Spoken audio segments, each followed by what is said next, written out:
भवन्तु सुखिनः सर्वे। ये भागवत नहीं है, ये जीवन का आधार है।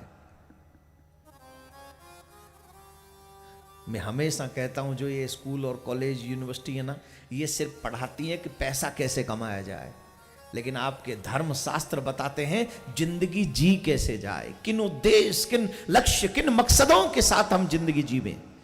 ये भागवत सिखाती है, रामायण सिखाती है, वेद सिखाते हैं, पुराण सिखाते हैं। दुर्भाग्य है कि आजकल, वैसे मैं ये नहीं कह सकता कि रुझान कम है, रुझान कम है तो पंडाल फुल कैसे हो रहे हैं? लोग कोशिश तो करते हैं कि धर्म बदनाम हो, लेकिन जितना धर्म को बदनाम करने की कोशिश करते हो उतना ही धर्म और भी विचारित हो जाता है और लोगों में जागृति आती है। और सही बात है, नेगेटिव प्रचार करने वालों के खिलाफ अगर हमें कोई काम करना है तो वो यही काम है कि हम ज्यादा से ज्यादा धर्म की सेवा करें और ज्यादा से ज्यादा धर्म की रक्षा करें, ज्यादा से ज्यादा अपने बच्चों को धर्मात्मा बनाएं।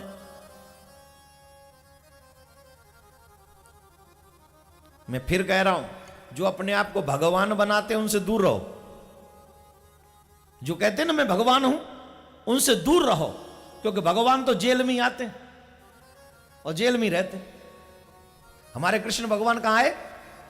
जेल में, लेकिन वो तो निकल गए ना तुरंत। और जो अपने आप को आजकल भगवान बना लेते वो कहां रहते हैं? तो जो अपने आप को भगवान कहे उनसे दूर रहो, लेकिन जो अपने आप को दास कहे उनका सानिध्य प्राप्त करके दासता कबूल करिए। गोविंद की, मानव की नहीं, इंसान की नहीं, गोविंद की दासता स्वीकार कीजिए। दासों के संग रह के अगर दास बनोगे, भगवान मत बनो। कितने लोग ऐसे हैं जिन्होंने भगवान को मंदिरों से ही निकलवा दिया। हम निरंकार हैं, हम चलो ठीक है, अच्छी बात है, भगवान तो मत बनो ना। मैं आप सबसे कहूंगा, जो दास हैं, जो सेवक हैं, जो उनके चाहने वाले हैं, उनके बन के रहोगे तो निश्चित आपका कल्याण होने ही वाला है, ऐसा मैं मानूंगा। तो जो भगवान बन रहे हैं उनसे दूरी बना लो, और जो दास हैं उनके साथ में चलो और अपने परम पिता गोविंद को पहचानने की कोशिश करो।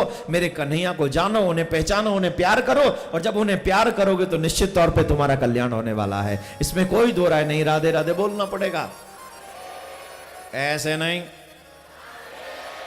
और जोर से बोलना पड़ेगा, और जोर से बोलना पड़ेगा। जीवन का परम लक्ष्य क्या है? पांचवा प्रश्न। अब बताइए, हमारे जीवन का लक्ष्य क्या है? खाना, कमाना, सोना, ये तो पशुओं का काम है, ये तो वो भी करते हैं, हम भी कर लेते, कोई फर्क नहीं है। तो क्या करें? बोले काम करना है एक अच्छा, और वो काम क्या है? बोले जीवन में एक उद्देश्य, एक लक्ष्य बना लो कि मेरी आखिरी सांस से पहले मेरे सांवरिया की एक झलक मुझे मिल जाए। एक, ध्यान से सुनेंगे, जिनको स्वप्न में भी अगर भगवान का साक्षात्कार हुआ है, स्वप्न में भी जिनके भगवान आए हैं, उनको यह बात समझ लेनी चाहिए कि कलयुग में यही प्रत्यक्ष दर्शन है गोविंद की तरफ से।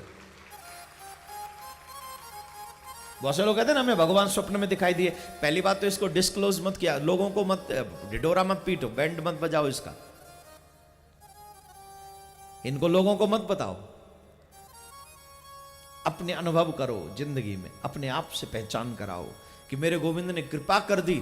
कितने साधु संत गोसाई महात्माओं को, श्रेष्ठ आचार्य चरणों को भगवान ने स्वप्न में ही दर्शन दिए,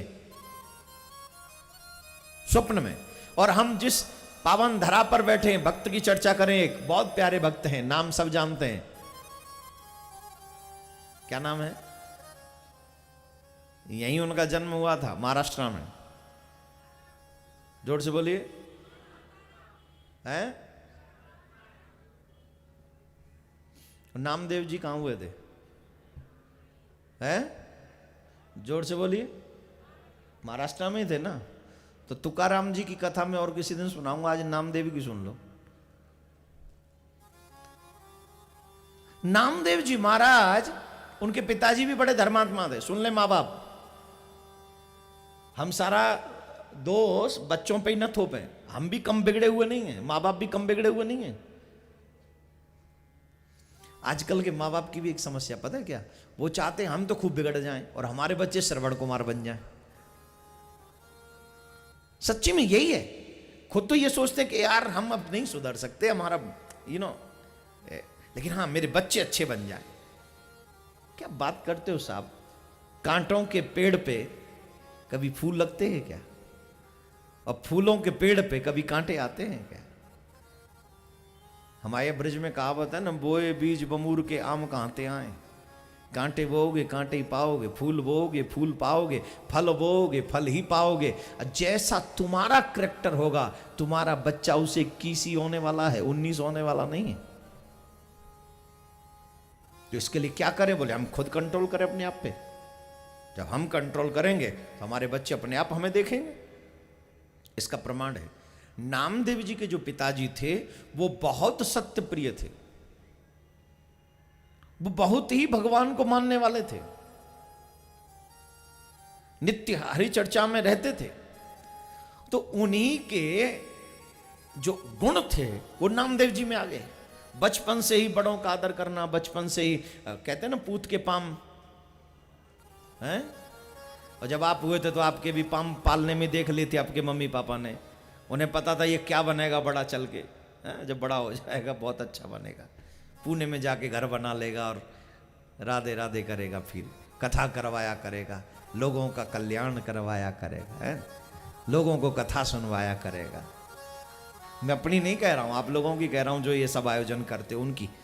और बाकी ऐसे लोग काबिले तारीफ हैं जो खुद सत्संग कराकर अपना तो कल्याण करते ही हैं, साथ में समाज को भी एक सही मार्ग दिशा और ठाकुर के चरणों में लगने का मौका देते हैं। क्या बोलना पड़ेगा जी? तो एक दिन की बात है, नामदेव जी के पिताजी, एक छोटी सी छवि थी, छोटी सी, उनकी पूजा किया करते थे। तो नामदेव जी के पिताजी को कहीं जाना पड़ा, तो उन्होंने कहा, नामदेव जी से कहा कि मैं जा रहा हूं, शाम को लौट के आऊं, दोपहर में दूध का भोग लगा देना ठाकुर जी को। बोले ठीक है। अब दूध का भोग लगाएं।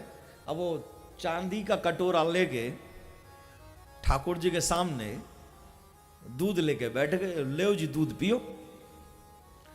अब नामदेव जी की आयु छोटी है, तो नामदेव जी को क्या लग रहा है जैसे मैं पीता हूं। उठाया कटोरा, लगाया मुंह से, झट से लगाया, पट्ट से खत्म। तो नामदेव जी को लगा जैसे मैं दूध पीता हूं वैसे मेरा ठाकुर भी पिएगा। अब बैठे रहे, बोले जी लो, पिताजी कह गए कि आपको दूध पिला दूं, बाद में मैं दूध पीऊं, तो आप दूध पी लो। ठाकुर जी तो यूं ही बैठे हैं जैसे बैठे रहते, उनका तो अपना स्टाइल है अलग।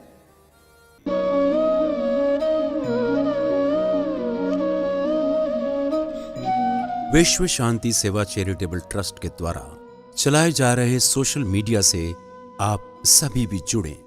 YouTube के सब्सक्राइबर बनने के लिए YouTube में टाइप करें देवकी नंदन जी महाराज। फेसबुक पर पूज्य महाराज जी के आधिकारिक पेज को लाइक करने के लिए देवकी नंदन ठाकुर जी सर्च करें। ट्विटर पर पूज्य महाराज जी को DN_ठाकुर_जी फॉलो करें।